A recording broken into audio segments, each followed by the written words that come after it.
Cronus, the king of the Titans. Chapter 1. The birth of Cronus in the beginning. Before the sky was lifted high, and before the seas flowed into their beds, there was only chaos, the yawning void.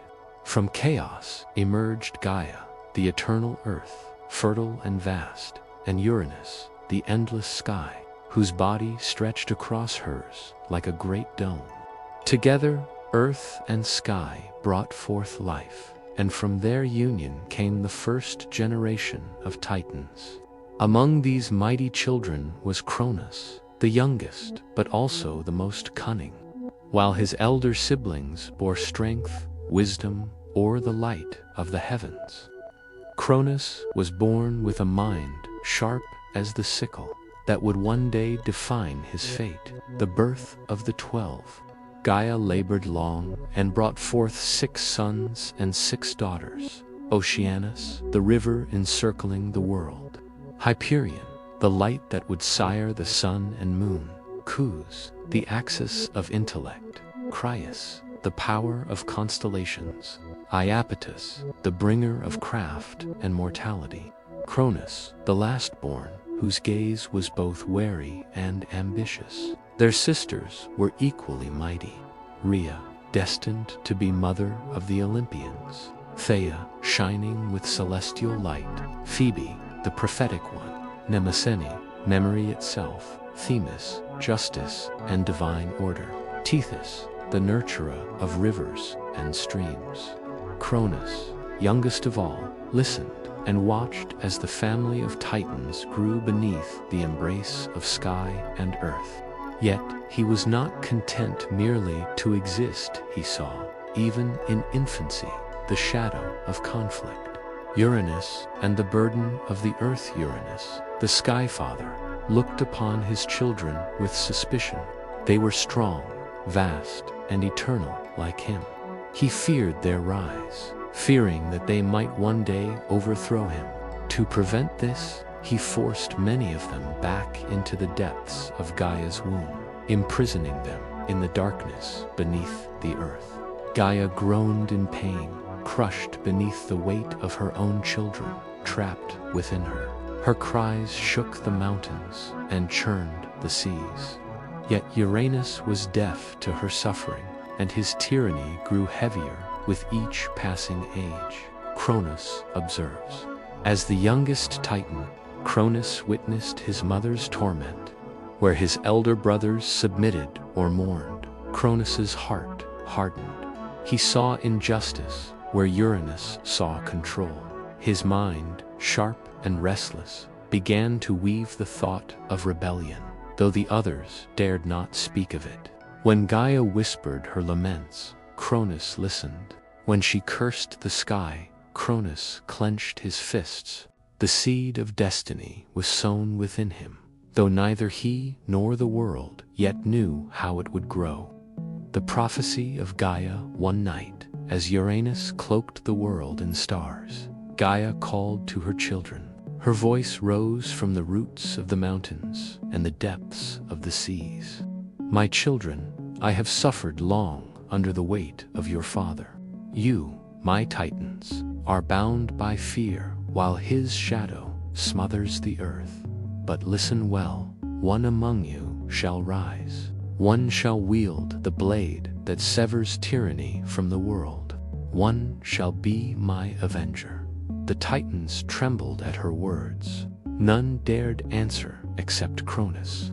I will rise, mother, he said, his young voice steady. If you give me the weapon, I will strike the sky and free my brothers and sisters. Gaia's sorrowful gaze fell upon her youngest child. She saw ambition in him, but also ruthlessness. Yet in her desperation, she chose him. Then, my son, she whispered, you are the one. You are the harvest of destiny. From my heart shall come the blade, and with it you shall cut away the chains of your father. And so the fate of Cronus was set. Closing of the chapter. Thus was the birth of Cronus, not merely his coming into the world, but the awakening of his role in the eternal struggle between sky and earth. He was the last born, but within him stirred the hunger for power and the courage to wield it. In the silence of the cosmos, the young Titan looked upon the stars that were his father's eyes and whispered, "Your reign will end." Chapter 2. The tyranny of Uranus. The heavens stretched endlessly above, and the earth lay vast and fertile below. Yet between them there was no harmony, for Uranus, the Sky Father, ruled with suspicion and fear. Though he had fathered the Titans with Gaia, he looked upon his children not with love, but with dread. The fear of the sky, Uranus saw the power in his offspring. Each Titan reflected a fragment of the cosmos: light, sea, justice, memory, prophecy. Together, they formed a force greater than even the sky himself. He whispered to the stars, "These children will one day rise against me. I must bind them before they learn the strength of their own hands." So he cast his gaze upon Gaia, who bore his children, and decreed that none of their offspring should roam free. Imprisonment of the firstborn. When the eldest Titans emerged into the light, Uranus forced them back into the depths of Gaia's womb, pressing them beneath mountains, binding them in caverns of stone. The cries of Oceanus echoed through the rivers. The flames of Hyperion dimmed in suffocating dark. Cous and Crius pounded against the walls of the earth, but Gaia could not release them. Each time she birthed, Uranus returned, cruel and unyielding, shoving his children back into her depths.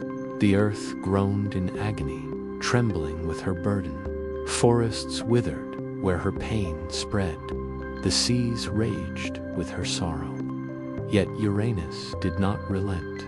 Gaia's lament, from the valleys to the peaks, Gaia's lament shook creation. She called to her children still free upon her surface: Cronus, Rhea, Themis, Mnemosyne, and others who had not yet been cast into darkness. "My sons, my daughters," she cried, "your father's cruelty crushes me. I, who gave you life, now bear your imprisoned kin within my body. Their cries are my torment. Their chains are my suffering. How long shall you endure this tyranny?" The Titans heard her plea, but fear chained their courage. None dared to oppose Uranus, for his vast body covered the world, and his stars glared down like 1,000 watchful eyes. Cronus watches, but Cronus, youngest and sharpest, did not turn away. He listened to the groans of the earth and felt the weight of injustice. Where his siblings bowed their heads, Cronus clenched his fists. He whispered to himself, "Father's reign is not eternal. Even the sky can be torn from the earth. One day, the balance will break." Cronus's mind turned like the seasons. He began to imagine what his mother's vengeance might require and how he, above all, might be the one to wield it. Uranus's wrath. When Uranus sensed rebellion stirring, his wrath grew fiercer. He cloaked the world in storm and darkness, denying Gaia the warmth of the stars. Lightning raged across the heavens, and thunder roared as if to silence her voice. To the imprisoned children beneath the earth, he spoke, "You shall not rise. You are my blood, but you shall never be my equals." His tyranny became legend, his reign a cage, the seed of defiance. But the cruelty of Uranus, meant to break the spirit of the Titans, instead planted the seed of defiance. Gaia's suffering grew unbearable, and her whispers became sharper, filled with rage instead of sorrow. "Who among you," she said, "will rise for me? Who will take the blade I forge from the marrow of the earth and cut your father down?" The Titans trembled. Fear silenced them, all but one, Cronus, his eyes gleaming with a cunning light, stepped forward. "I will do it." And so, destiny moved closer to its inevitable clash. Closing of the chapter. Thus, the tyranny of Uranus spread across the heavens and earth. But from his cruelty was born the courage of rebellion. The youngest Titan, sharp of mind and fierce of will, would one day rise with his mother's weapon in hand. The sky believed himself eternal, but in the silence of the night, Cronus already sharpened the thought of freedom like a hidden blade. Chapter 3. The Sickle of Destiny. The groans of Gaia shook the roots of mountains and the depths of oceans. The weight of her imprisoned children pressed upon her like chains of stone, and her sorrow became rage. The cries of the Titans buried within her womb echoed in Cronus's mind, feeding the fire of rebellion. At last, Gaia resolved that endurance was no longer possible. She would forge a weapon from her very essence, and in the hands of her chosen child, it would shatter the tyranny of Uranus. Forged from the bones of the earth, from her core, Gaia drew forth adamantine, the hardest substance that ever was. With it, she shaped a blade unlike any the cosmos had seen, a curved sickle, sharp enough to sever flesh, spirit, and even the bonds of eternity. The sickle gleamed with the light of vengeance. Its edge was hunger, its weight was justice. Gaia lifted it from the earth and whispered, "This is the sickle of destiny. In the right hands it shall end the reign of the Skyfather. Who among you has the will to wield it?" The silence of the Titans. The Titans gathered at the call of their mother. The earth shook with her presence, the sickle glowing at her feet. But when she spoke of striking against Uranus, her children grew pale. Oceanus turned his eyes to the rivers and said nothing. Hyperion looked to the light, but refused the burden. Crius and Cous lowered their heads in fear. Even Iapetus, fierce though he was, dared not raise his hand against their father. One by one, they turned away. None would grasp the sickle. Cronus steps forward, only Cronus remained. His eyes burned with cunning, his lips curved in a faint, ruthless smile. "I will do it," he declared. "If none of my brothers have the courage, then let the youngest be the boldest. Give me the sickle, mother, and I will cut down father's tyranny. I will free my kin from the darkness of your womb." Gaia's gaze fell upon him, half filled with pride, half with dread, for she saw not only courage in Cronus, but ambition darker than the abyss. Still, she had no choice. "You are the harvest of my vengeance," she said. "Take this blade, and with it, sever the sky from the earth." The oath of Cronus. Cronus wrapped his hands around the sickle. It hummed with power, as though the heartbeat of the earth itself throbbed within its edge. He raised it high and swore, "By the blood of Uranus, I will bring freedom to my brothers and sisters. By this blade, I shall rise above all, and none shall bind me as he has bound us." The Titans trembled at his words, for they heard both promise and threat. Gaia's plan. Gaia leaned close and whispered her design. "When next your father descends to lie upon me, when he lowers the sky to the earth, then you and your brothers shall rise. Hold him fast, and with this sickle strike the blow that will tear him down. Thus the world shall change forever." Cronus nodded, his grip tightening on the weapon. In his heart, justice and ambition mingled like fire and shadow. Closing of the chapter. So the sickle was forged, and Cronus took it as his own. The other Titans shivered in silence, unwilling to share his fate, but Cronus's mind was already fixed on the day of reckoning. Above, Uranus stretched across the heavens, oblivious to the blade that now gleamed below. Soon, the blood of the sky would fall upon the earth. Chapter 4. The Fall of the Sky Father.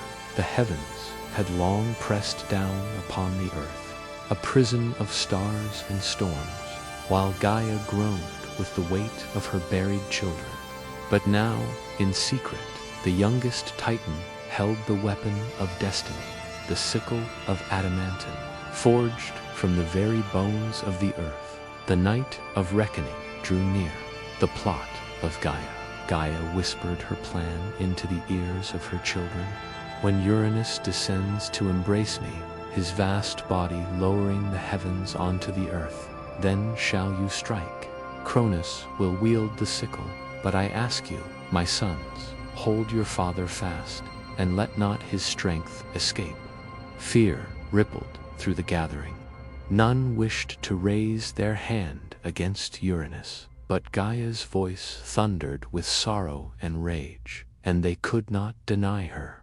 Reluctantly, the Titans agreed. Uranus descends that night. Uranus came, cloaking the world in shadow. The stars wheeled above him like a crown, his presence vast and suffocating. He stretched across Gaia, binding her once more beneath his weight. His voice rumbled across creation.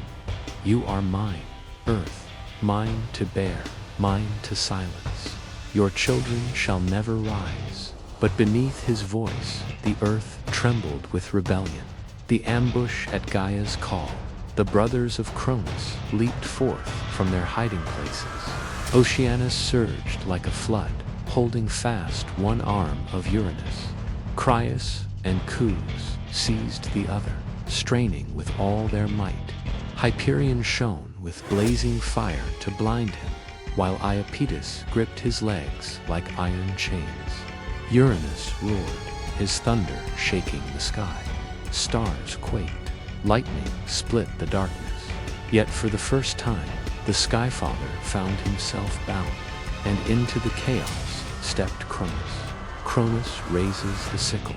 The sickle gleamed with the light of vengeance, curved like the crescent moon. Cronus's eyes burned with a mixture of justice and ambition. Father, he hissed, you ruled with fear. You bound us in the dark. You thought yourself eternal. But the day has come when the sun cuts down the sire. With a single motion, swift and merciless, Cronus swung the blade, the shattering blow. The sickle tore through Uranus, rending his immortal flesh. His cry echoed across the cosmos, louder than any storm, shaking both heaven and earth. From his wound spilled the blood of the sky, crimson fire that fell upon the earth and sea. Where it struck, new beings sprang forth, the Erinyes Furies, spirits of vengeance, the Gigantes, giants of war, and the Malaya nymphs of the ash tree. Cronus did not relent. With a final stroke, he severed his father's power, casting the Sky Father away from the earth. The fall of Uranus, broken and dethroned, retreated into the heavens. Never again would he press the earth into torment. Yet his voice, though weakened, thundered with prophecy. Cronus, my son, you shall rise as king, but your reign shall not endure. As you have betrayed me, so shall your children betray you. From your own blood shall come your ruin. And with that curse, Uranus vanished, his presence lingering only in the stars. Closing of the chapter, the Titans rejoiced, freed from their father's tyranny. The earth sighed in relief, no longer bound beneath the sky. Cronus, his sickle, dripping with the blood of Uranus, stood tall among them. Now, he declared, I am master of the cosmos. The age of Cronus begins. But above, the stars still gleamed as though watching. The prophecy of Uranus lingered like a shadow over his triumph. Chapter 5. The Reign of Cronus. The sky was torn from the earth, and Uranus's cries had faded into the void. The Titans stood free at last, their father's chains broken. At their center rose Cronus, the youngest yet boldest, the sickle still gleaming in his hand. His siblings looked upon him with awe, fear, and the hope of a new age, the coronation of Cronus. When the blood of Uranus had dried upon the earth, Gaia lifted her voice to proclaim, "Behold, my son Cronus, who has struck down tyranny. He shall be king of the Titans, ruler of heaven and earth." The Titans bowed, some willingly, others reluctantly. Oceanus, keeper of the great rivers, offered his waters in tribute. Hyperion, lord of light, promised the brilliance of the sun and moon. Themis, goddess of law, swore to uphold order beneath Cronus's reign. And so, upon the sacred mount, Cronus set the crown of power upon his brow. The age of Uranus had ended. The age of Cronus, the king, had begun. The golden age under Cronus's rule, the world blossomed. Fields grew heavy with grain, rivers flowed with abundance, and humankind, still in its earliest form, lived free of toil, hunger, or war. It was said that in those days, mortals did not age. They walked the earth in peace, their lives filled with music, laughter, and plenty. No cities were needed, for the land itself provided. This was the Golden Age, a time of harmony between gods, titans, and mankind. Cronus was hailed as a just and mighty king, and songs of his reign echoed across the seas and mountains. Seeds of suspicion, yet in the heart of Cronus, shadows stirred. He remembered the curse of Uranus, his father's final prophecy. "As you have overthrown me, so shall your children overthrow you." The words gnawed at him like a hidden worm in ripe fruit. Each time Rhea, his sister and queen, looked upon him with love, Cronus saw not devotion but danger. Each time she bore him a child, he heard not a cry of joy but a whisper of doom. The rule of fear, Cronus's suspicion, grew into dread. Though the earth flourished and mortals prospered, the king of the Titans slept uneasily. He walked alone beneath the stars, whispering to himself, "I freed my kin from father's chains. Yet if my blood rises against me, then I shall not fall as Uranus fell. I will hold my throne forever." What had begun in justice hardened into fear. Cronus, once the liberator, now began to weave chains of his own. Rhea's worry, Rhea, his wife and queen, watched as the light dimmed in her husband's eyes. She had known him as bold and cunning, a champion against Uranus's cruelty. But now she saw the shadow of paranoia creeping into his heart.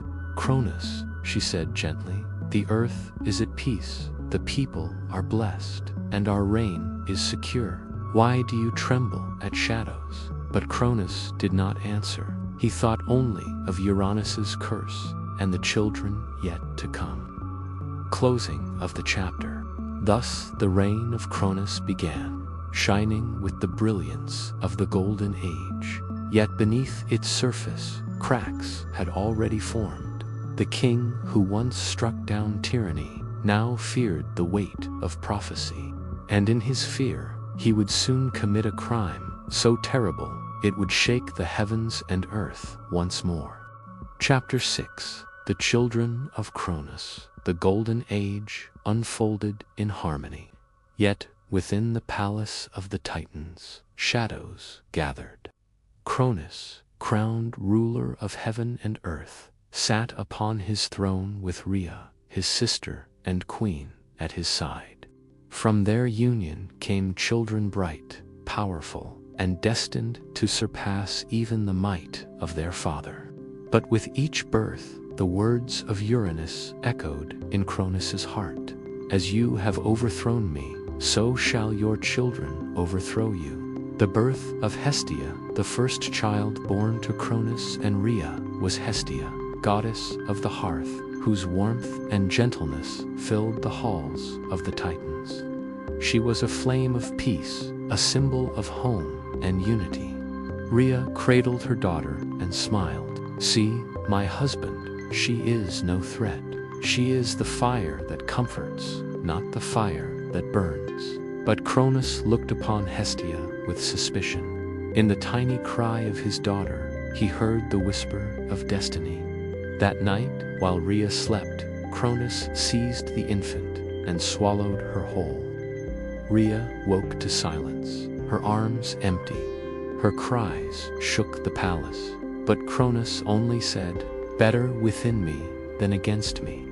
The birth of Demeter soon after came Demeter, goddess of harvest and fertile fields. With her birth, the meadows bloomed, and wheat bent heavy with golden grain. Rhea held the child to her breast and begged, "Cronus, look at her. She is the earth's blessing, not its doom. Do not harm her." But Cronus remembered Uranus's curse. With cold resolve, he seized Demeter and swallowed her, just as he had Hestia. Rhea's wails echoed across the heavens, but none of the Titans dared to defy their king.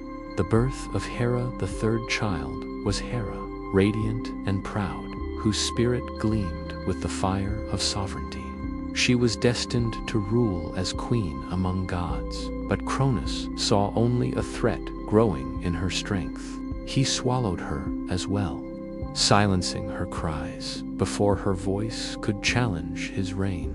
The birth of Hades, the fourth child, Hades, emerged shrouded in shadow. From his presence flowed the chill of the underworld, the unseen power that rules over death and hidden riches.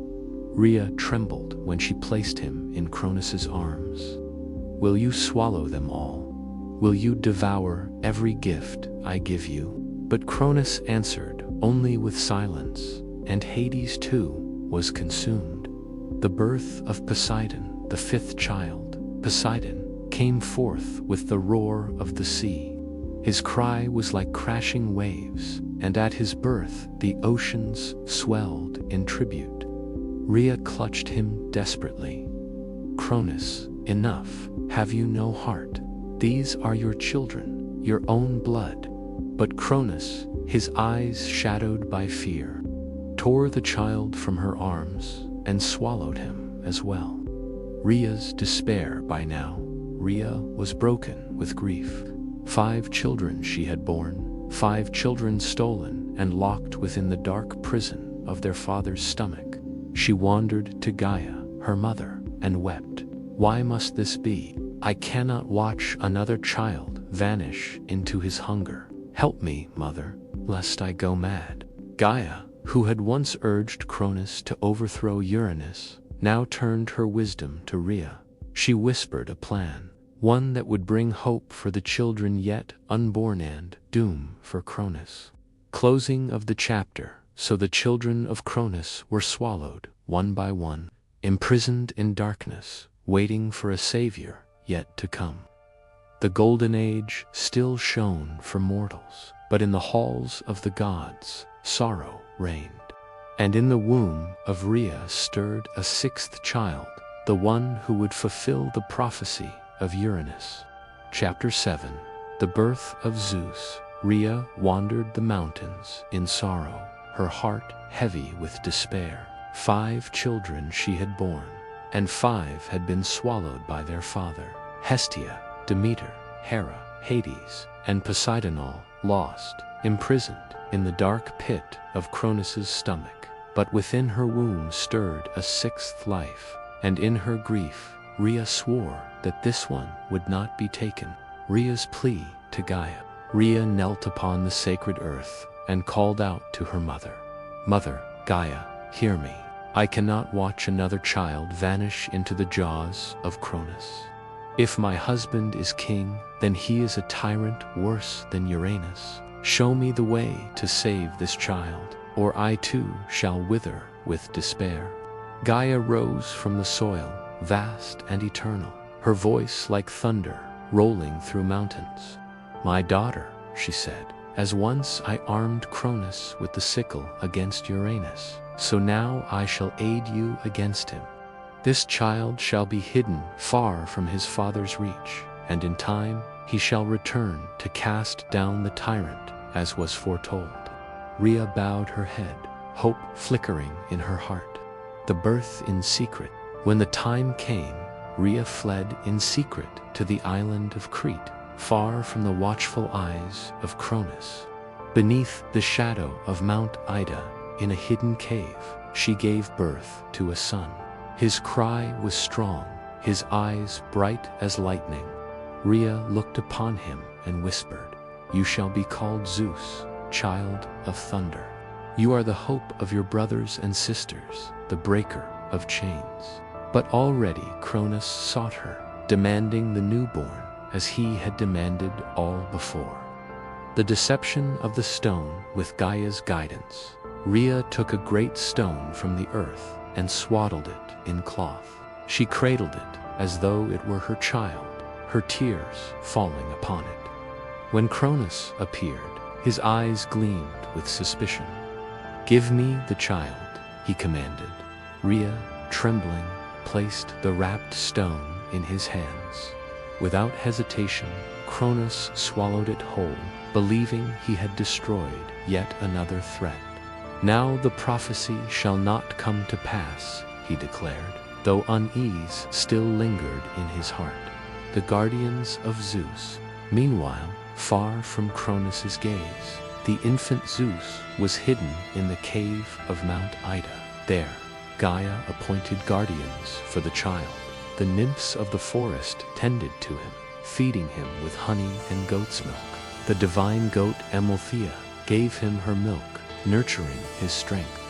The Curiates, armored warriors, danced and clashed their shields to drown out his cries, so that Cronus would not hear the wail of his son. Thus Zeus grew in secret, his power swelling with each passing day. The prophecy grows near, though Cronus believed himself secure. Uranus's curse still echoed through the heavens, and within the cave of Crete, the child destined to fulfill it grew strong, his arms firm as oak, his gaze sharp as the eagle's, his spirit as fierce as the storm. Rhea often returned in secret, holding her son close and whispering, "Zeus, my child, you are the last and greatest hope. One day you shall free your siblings, and the world shall tremble before your thunder." Closing of the chapter. So Zeus, the youngest child of Cronus, was spared the fate of his brothers and sisters. Hidden in the shadow of Mount Ida, nourished by nymphs and guarded by warriors, he grew in strength and cunning, and the prophecy of Uranus, though delayed, marched ever closer to fulfillment. Chapter 8. The Rise of Zeus. In the secret cave of Mount Ida, on the island of Crete, the infant Zeus grew far from the eyes of Cronus. Though hidden, he was never alone, for Gaia had appointed guardians to protect and nurture the child of destiny.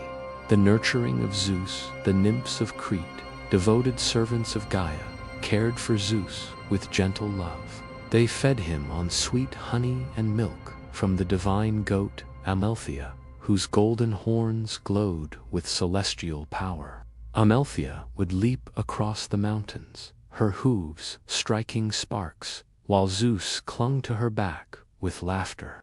From her milk he gained not only strength, but vitality, unlike any other. The Curiates, warriors clad in bronze, kept constant vigil. They danced around the cave, clashing their spears against shields, singing war cries so loud that Cronus would never hear the cries of his son.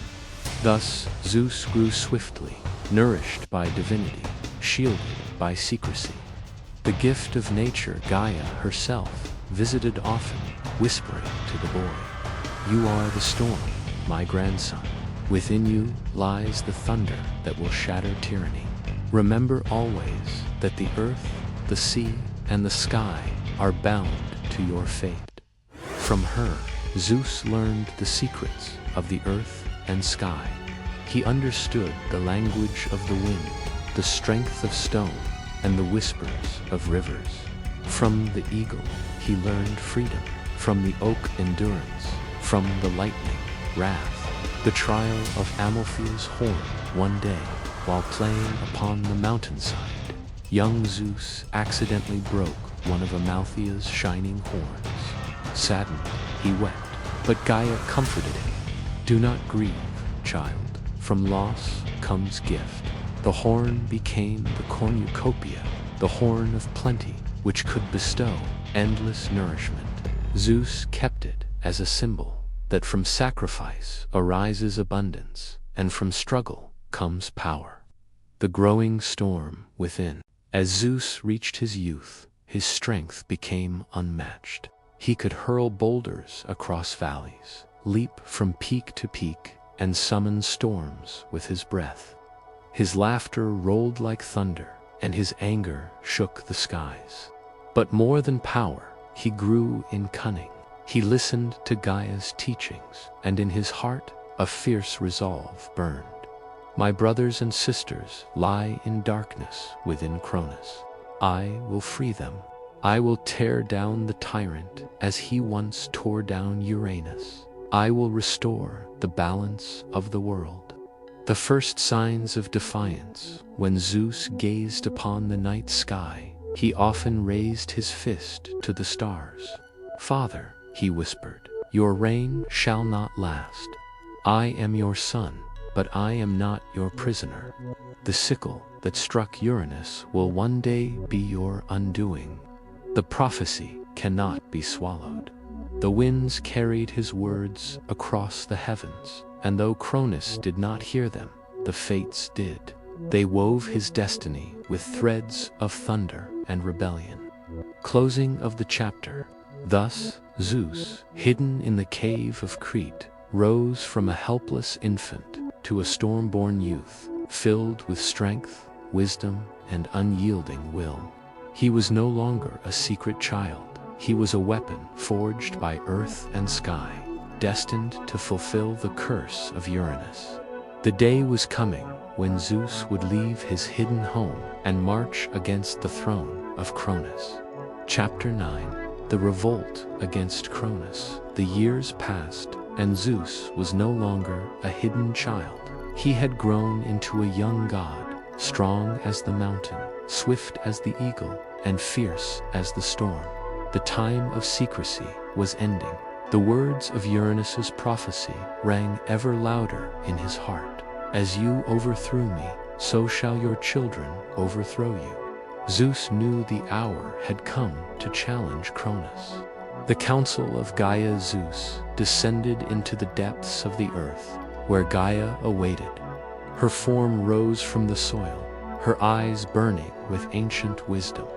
My child, she said, you are ready, but strength alone will not defeat Cronus. Cunning must guide your hand, as once it guided his when he struck Uranus. Listen, for I will teach you the way to free your brothers and sisters. From her, Zeus learned of Metis, the tightness of wisdom and cunning. She alone held the secret to unbinding Cronus's stomach and releasing the swallowed gods. The alliance with Metis, Zeus sought Metis, whose eyes gleamed with clever fire. She greeted him with knowing words. You are the child hidden by Rhea, the storm that shall topple the tyrant. If you would free your kin, you must wield not only the thunder of your strength, but the poison of deception. Metis brewed a potion of herbs and magic, bitter as vengeance, and strong enough to force Cronus to disgorge all he had swallowed. Place this in his cup, she told Zeus, and the prison in his belly will be broken. Zeus confronts his father. Disguised as a humble cupbearer, Zeus entered the halls of Cronus. The Titan king sat upon his throne, vast and terrible, his eyes suspicious yet weary. Who are you, stranger? Cronus demanded. A servant, Zeus replied smoothly, bowing low. I bring wine to honor the king of heaven. Cronus, proud and unsuspecting, accepted the golden cup. He drank deeply, unaware that each drop carried the venom of fate. The wrath of the potion at first, Cronus laughed, his voice booming across the hall. But soon his laughter turned to pain. His face twisted, his body convulsed. He clutched his stomach as a great roar tore from his throat. One by one, his swallowed children burst forth. First Hestia, flame of the hearth, then Demeter, goddess of the harvest, then Hera, radiant with sovereignty, then Hades, cloaked in shadow, then Poseidon, lord of the seas. They tumbled out, not as helpless infants, but as gods fully grown, their power blazing with divine fury. The reunion of the Olympians. The hall trembled as the 5 Olympians stood beside Zeus, their long imprisonment only strengthening their rage. Rhea appeared then, her face alight with both sorrow and triumph. She embraced her children, tears of relief streaming down her cheeks. Zeus raised his voice, thunder rolling from his tongue. Father, your tyranny ends today. You devoured us out of fear, but we have returned, and together we shall cast you down as you once cast down Uranus.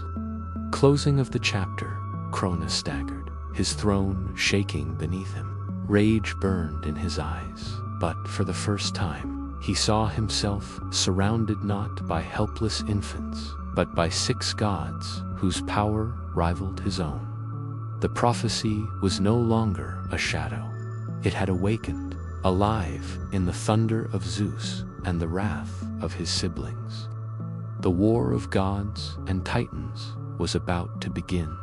Chapter 10, The Taitamamachi, begins. The halls of Cronus shook as the Olympians stood together for the first time, united in fury and purpose. Zeus, thunder in his veins, raised his hand, and lightning coiled around his fingers like serpents of fire. His siblings, newly freed, formed a circle beside him, their power shining in radiant harmony. The age of the Titans trembled on the edge of collapse. The Titans gathered. Cronus, enraged by betrayal, called upon his brothers and sisters, the ancient Titans who had long stood by his side. From the depths of the earth, the great ones emerged.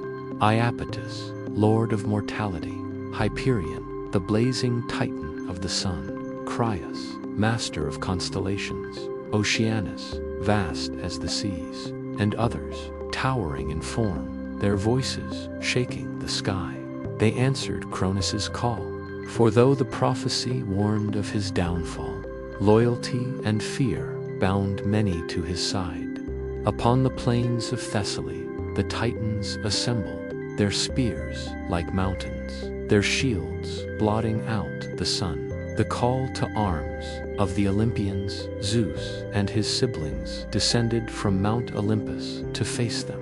The earth groaned beneath their steps. Hades cloaked the battlefield in shadows, summoning legions from the underworld. Poseidon struck the ground with his trident, and rivers rose to flood the valleys. Hera wielded a crown of divine authority, rallying gods and spirits to their cause. Demeter commanded the growth of roots and vines, binding Titan feet with living chains. Hestia, the flame eternal, carried fire into the hearts of their allies, and at their head Zeus stood, lightning cracking across the heavens. The clash of titans and gods, when the two armies met, the world itself seemed to break. Cronus charged with his sickle raised high, its edge still dripping with the blood of Uranus. Zeus met him with a thunderbolt, the sky tearing open with fire. Iapetus hurled boulders the size of mountains, but Poseidon shattered them with his trident. Hyperion blazed with the fury of the sun, yet Hades cloaked him in darkness. Demeter called forth forests that rose like walls, only to be burned by Titan fire. The battle raged for days, then weeks, shaking heaven and earth. Mountains split, seas boiled, and stars trembled in the sky, the first signs of strain. Though the Olympians fought bravely, the Titans were ancient and vast, their power rooted in the very bones of the cosmos. Each time Zeus struck Cronus, the Titan king rose again, his sickle flashing with the strength of ages. The Olympians grew weary, their youth and passion tested against the endurance of their forebears. Zeus looked to the battlefield and saw that the war would not be won by force alone. Closing of the chapter, thunder rolled as Zeus lifted his eyes to the heavens. A plan was forming, one that would shift the balance of war. For, hidden in the depths of Tartarus were allies, yet uncalled, the Cyclopes and the Hecatonchires, the monstrous children of Uranus, whom Cronus had imprisoned. If freed, they might turn the tide. And so, even as the first great clash of Titan and Olympian shook the world, Zeus prepared to seek out the ancient prisoners and unleash their fury upon the battlefield. Chapter 11. Allies from the Deep. The Cyclopes and Hecatonchires. The battlefield raged endlessly, but Zeus, with the wisdom of Gaia and the cunning of Metis, knew that brute force alone could not defeat the ancient Titans. Cronus and his brothers had ruled for too long, their roots sunk deep into the foundations of the cosmos. So Zeus looked to the abyss, to the prison where Cronus himself had once cast down his terrifying siblings. Descent into Tartarus, guided by Gaia, Zeus descended beyond the roots of the world, past caverns of fire and rivers of darkness, until he stood before the gates of Tartarus, the deepest pit of the earth. There, bound in chains of adamant, howled the Hecatonchires giants with 100 hands and 50 heads, each roar like thunder, shaking the abyss. Nearby lay the Cyclopes, one-eyed smiths of unimaginable power, their forges silent, their chains glowing with the heat of eternal fire. Once, these beings had fought against Uranus, but when Cronus took the throne, he feared their strength and cast them down into this prison. The bargain of freedom, the Cyclopes raised their single eyes to Zeus, glowing like burning coals. "Why do you come, child of Cronus?" they asked. "To beg for power you cannot wield." Zeus stood tall, lightning flashing from his eyes. "I come not as a beggar, but as your ally. Cronus cast you into darkness because he feared you. I will free you. Stand with me, and the chains of tyranny shall break forever." The Hecatonchires rumbled like earthquakes. "With our 100 hands, we can tear mountains apart. But why should we trust you not to bind us again?" Zeus struck the chains with his thunderbolt. They shattered like glass. "Because I am not Cronus. I am the storm that ends the old order. Fight beside me, and you will see the sky itself bow before your might." The gifts of the Cyclopes, grateful for their freedom, returned to their forges. With hammers that shook the cosmos, they crafted weapons unlike any ever seen. For Zeus, they forged the thunderbolt, a weapon of pure storm fire, able to shatter mountains. For Poseidon, they shaped the trident, a spear that could stir the oceans and summon quakes. For Hades, they gave the helm of invisibility, cloaking him in shadow so no enemy could see his strike. With these gifts, the Olympians' strength multiplied 100-fold, the fury of the 100-handed ones. The Hecatonchires, their chains broken, stretched their 100 arms and raised their 50 heads to the sky. Their laughter shook the underworld. "We are free," they bellowed, "and we will repay Cronus with storms of stone and rivers of fire." Each hand seized boulders, each voice roared war cries. and the earth trembled as they prepared to march the coming storm. Zeus led his newfound allies back to the battlefield. When the Titans saw the Cyclopes and the towering Hecatontures approaching, dread filled their ancient hearts. Cronus gripped his sickle tighter, his eyes burning with rage and fear. For he knew now that the war was no longer balanced. The storm had called upon forces even the Titans had once feared. The final clash was coming.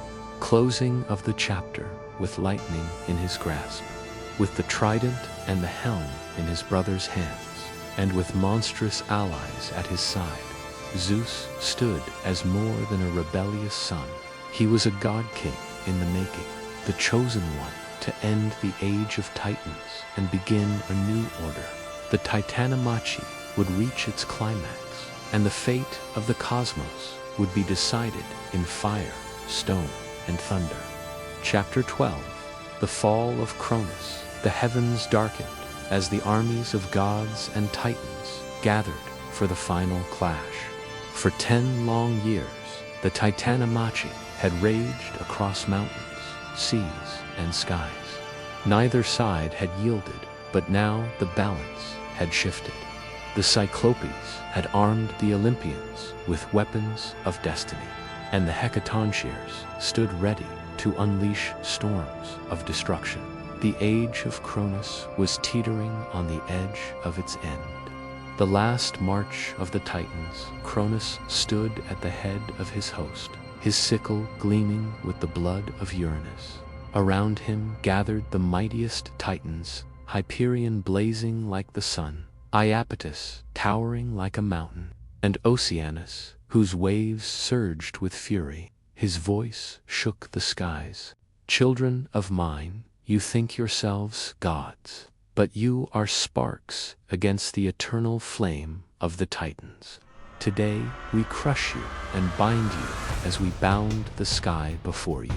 The Titans roared, their voices like avalanches, and charged. The thunder of Zeus rose above them on wings of storm, lightning flashing from his hands. With a cry that split the heavens, he hurled his first thunderbolt. It struck the plain with such force that mountains crumbled and rivers boiled. Titans fell back, shielding their eyes from the fire of the storm. Beside him, Poseidon raised his trident, summoning tidal waves that swept away legions. Hades vanished beneath his helm, unseen, striking from the shadows with deadly precision. The sisters, too, unleashed their wrath. Hera, with regal command, bent the wills of lesser gods to her cause. Demeter cracked the earth, raising forests that strangled Titan soldiers. Hestia set fire to their camps, her flames consuming everything in their path. The wrath of the Hecatontures. Then came the 100-handed ones. With a roar like the end of the world, they hurled mountains as though they were pebbles. Each hand grasped boulders, each voice cried war, and the Titans were buried under storms of stone. The sky turned black with the fury of their assault. Even mighty Hyperion staggered as boulders rained upon him, his light dimmed by the shadow of chaos. Cronus and Zeus, father and son. At last, Cronus and Zeus faced one another. Cronus raised his sickle high, the same blade that had once cut down Uranus. He swung with the strength of ages, slicing through the air, but Zeus met him with thunder.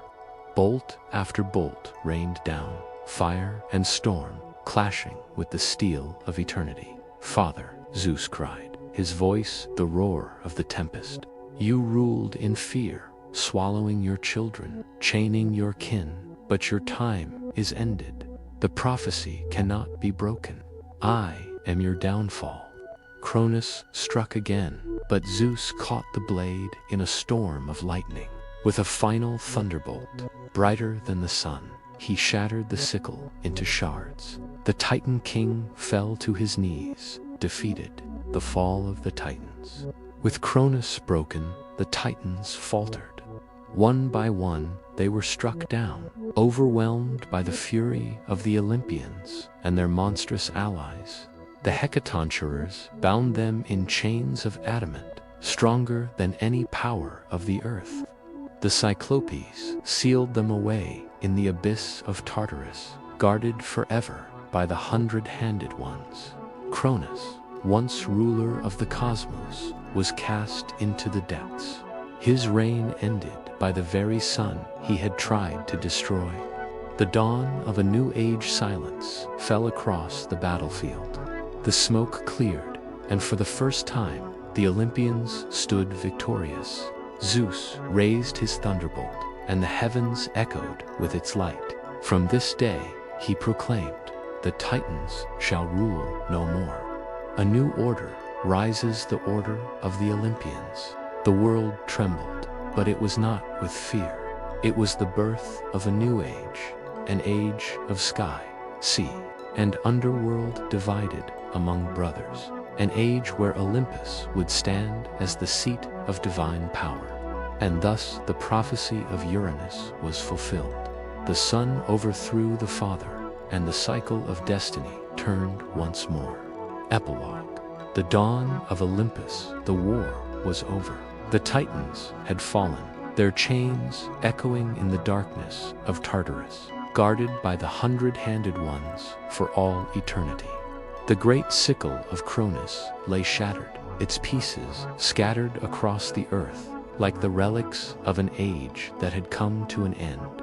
Above the ruins of battle, the sky cleared for the first time in decades. The stars shone brightly, as though the cosmos itself celebrated the birth of a new order.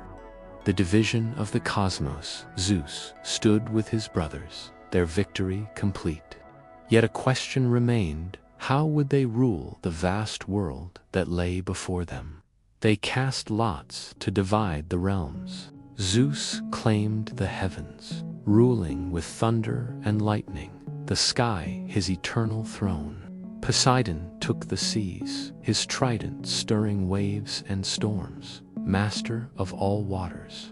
Hades chose the underworld, ruling the silent kingdom of the dead with his helm of shadow. The sisters too found their places. Hera became queen of the gods, guardian of marriage and sovereignty. Demeter tended the earth's harvests, ensuring life would bloom after war. Hestia kept the eternal flame, the hearth that bound gods and mortals alike. Thus the world was divided, balanced, not in fear, but in power, shared among equals. The rise of Mount Olympus, upon the highest mountain in Greece, Zeus and his siblings built their eternal home, Mount Olympus, shining with palaces of marble and gold. From there they would rule not with devouring terror as Cronus had, but with laws, oaths, and divine order. The Olympians gathered in council, thrones arranged in a circle, a family restored. The prophecy was fulfilled, and yet a new destiny had begun. The fate of Cronus. And what of Cronus, the dethroned king? Some say he languished forever in Tartarus, chained in the abyss, his voice lost to the darkness. Others whisper that in the distant isles of the blessed, he was freed, dwelling in peace as ruler of a forgotten golden age. But whatever his fate, one truth remained. The reign of the Titans was over, and the world now belonged to the Olympians. Closing words. Thus ends the tale of Cronus, the devourer of children, the tyrant of time, and the last great king of the Titans. His fall marked not only the end of an age, but the beginning of a new one, the age of Zeus and the gods of Olympus, whose stories would shape the myths of mortals for eternity.